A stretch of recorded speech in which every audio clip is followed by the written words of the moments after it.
ยดูมันอันนั้นหวาน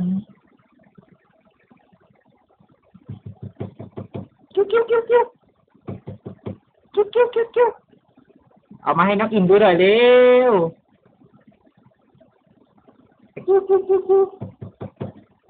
เอามันคือทานไงแต่ละห่วยอันนั้นเบิ่งแนมหน้าด้วยดูเบิ่งแนมหน้าด้วย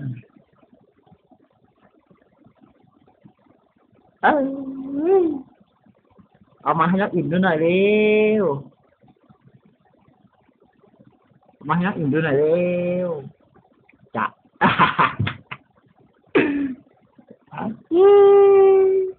จะน้องอิมเห็นไหมนี่น้องอิมเห็นไหมจะ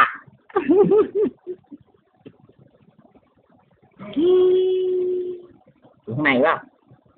จะอาจจะไม่เดินด้วยแล้วเว้ยเปิดประตู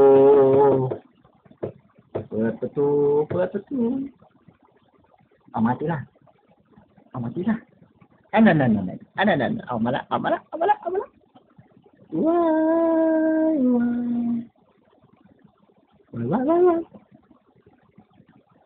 อันนั้นจะไปไหนคนที่ไปใส่หนาวเว้ยมันจะไปใส่ที่ไหนดูมันจวด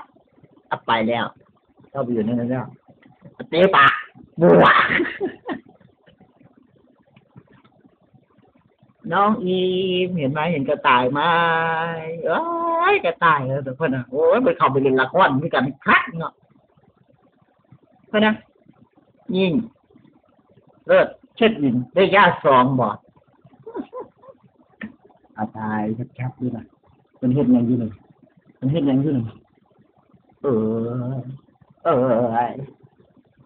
บ๊ายบายหน่อยเร็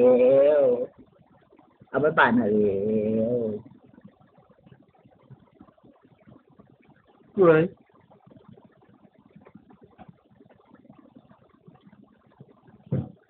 ป๋ามาละมาโอ้ยเป็นยังไงนะมันบอกแค่เราจากสวิตเซอร์แลนด์นะ